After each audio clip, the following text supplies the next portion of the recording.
how do I deal with it? How do you constantly not worry about something? So what do we call this? So why are we born? Is it an issue?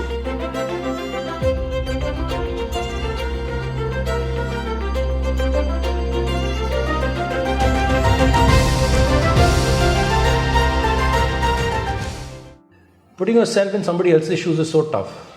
I feel it's so difficult to empathize with somebody, whereas it is so much easier to empathize with people at home, your family members. Is it so tough to empathize? Empathizing is a subject which is grossly neglected in upbringing and education.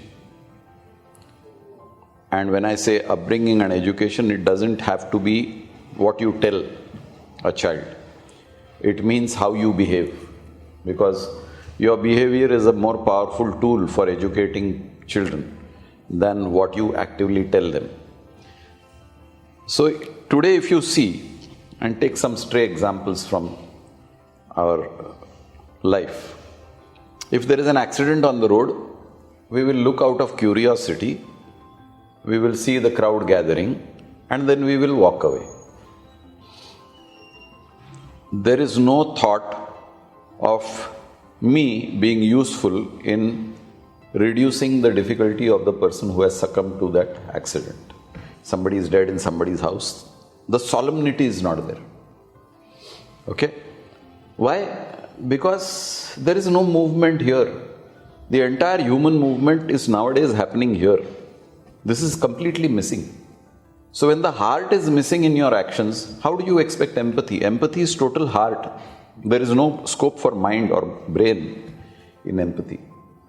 See, when you're a child, I can see my own example. When I was a child, my natural tendency was to help others. That was the first thing. But I don't know what happens as you grow, as you become an adult. Somehow there is so much of conditioning that happens along the way that you condition yourself not to react to a situation where somebody needs help. What happens in between? Your observation is right. As children, we are pure, in the sense we don't have any schemes or politics or calculations in our head. So we respond through natural instinct, and natural instinct is to be helpful. So as a child, your observation is correct, we want to help. Then your next question is, what happened? When the child attempts to help in whatever way he is trying to attempt, the adults tell him, "Hey, दूर हो जा, तेरे को अक्कल नहीं, कुछ नहीं, सब जगह बीच-बीच में अपना नाक डाल रहा है, get out." So the child has been not only discouraged, he has been rebuffed. How do you expect this person, when the next opportunity presents itself, to come forward and offer his help? True. He has been rejected outright. And he has also been labelled, "Akkal nahi, kuch nahi, sab jagah naak dalte." Where is the esteem in that? Why should this growing up child, as an adult, feel empathy towards a situation which actually warrants assistance? He won't. But given where we stand today, how does one actively bring about more empathy in the society? It's not a hardcore subject like physics, chemistry, biology, where there are defined rules. You follow the rules and you get the expected results. These are life sciences. Empathy is a branch of life science. You are dealing with feelings. You look in your corporate sector. A junior guy walking in the corridor meets a senior guy coming in the opposite direction. The junior guy will say, "Good morning, sir." He'll even probably bend down a little and show his respect in his body language. The senior guy will look towards the ceiling and walk as if there is nobody in that corridor. Now, if this is your behavior in a formal setup, are you a switch which can be turned off in the social sector?